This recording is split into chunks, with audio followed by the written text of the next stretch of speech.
Hi guys, it's Sage here. Why am I yelling? Because I'm a little bitty bit stressed out. The reason is because I'm trying to set up my roommate's birthday party. And I am such a last minute man. I honestly thought that his birthday was next week because I didn't know that, today was the 14th. I thought the 14th was off out in the distance somewhere. Here on the Next Door Boys, it's Coming Out Story Week, and so that means today is Wednesday, it's a part of this week, so I'm gonna tell you my coming out story. It all started when I was but a wee little sperm, not even a thought in my father's mind. Me coming out, I was about 12 years old, and I don't know, I was always into girls, into the idea of girls anyway, but I was never into them. Like, for me, I was gonna go and get married and have kids, but I never wanted to be with the girl. Like, I never wanted to spend intimate time with her or anything. Like, it was always a really big conceptual idea that I was enamored with. And, so I was about 12 when I sort of discovered, okay, I might be not into girls. Okay, moving on.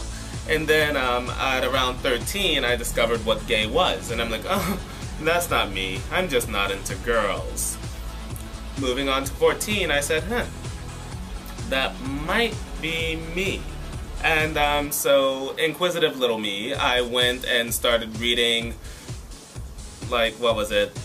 Sort of books that were, or fiction rather, like gay fiction. It wasn't like smut or anything, but it was talking about, like gay guys who have relationships and stuff. And I'm like, that's cool. That's great for those gays, whatever gay means. And then going on, yeah, I think at about age 15, I might have accepted it, but then I was on a crusade of being asexual. So I'm like, oh no, I'm totally asexual. I am completely not interested in anybody whatsoever. And then, finally, it's a very, very, very, very rainy day.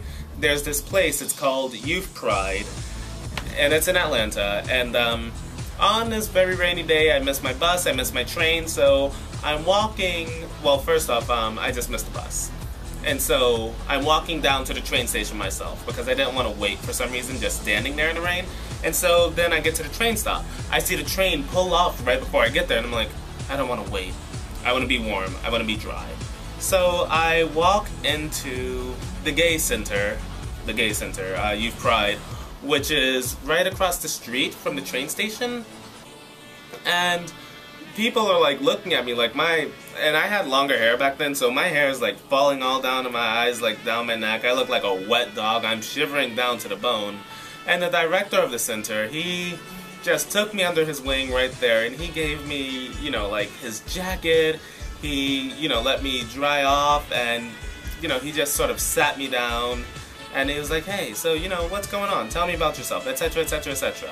And then that night I went to the teenage meeting, that's what it was, the teenage group meeting, and I was a member ever since then. I would go back to volunteer now that I'm of a certain age, but it was like coming out for me, that was just me admitting it to myself. Now coming out to my parents, I just called my mom on the phone because she lives in New York City and I live in Atlanta at this point. So I'm like, hey mom, I'm gay. She's like, oh, I always knew there was something different about you. Well, that doesn't change anything. You still have to go do your schoolwork. You still have to become, like a big time whatever you're gonna do in the future. Like back when I thought I wanted to be in the public eye. But, I don't know, it just wasn't too big a deal. Like, I told my grandma, she's like, oh, okay. Well, you're gonna have a harder life, so don't be a sissy. But then, I think earlier this year, she started watching RuPaul's Drag Race, and now I think she wants me to be a drag queen. Yeah. So, coming out for me actually wasn't terrible. Like, anything that happened, it was just me overanalyzing it. But I always did have some sort of contingency plan. Like, I would call a friend and say, hey, I'm gonna come out, so I might need an extra bed or, you know, a place on your floor to sleep if you would be so willing to, that sort of thing. I don't know, I think I had it a lot easier than a lot of people, and I'm so thankful for that. So I feel, for me, that it's only right to try to give back to the gay community, give back to the gay youth, because there are so many who wind up like homeless or who are just, what's that word? You know, when you're with your family, estranged, that's it, like who wind up estranged from their families, and I don't like that. I don't think it's cool.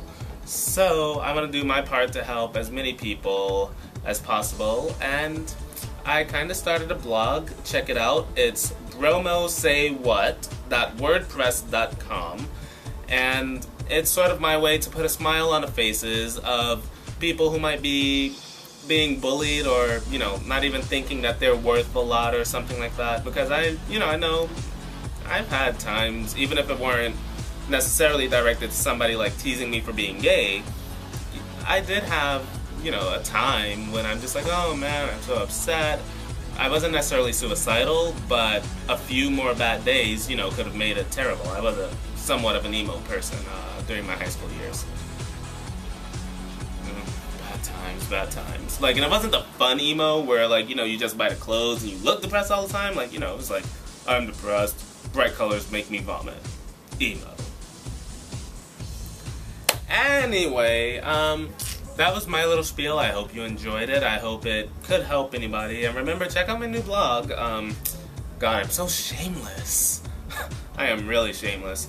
And leave a comment, subscribe to us if you haven't, and let the Next Door Boys make your day a little bit brighter. Bye-bye.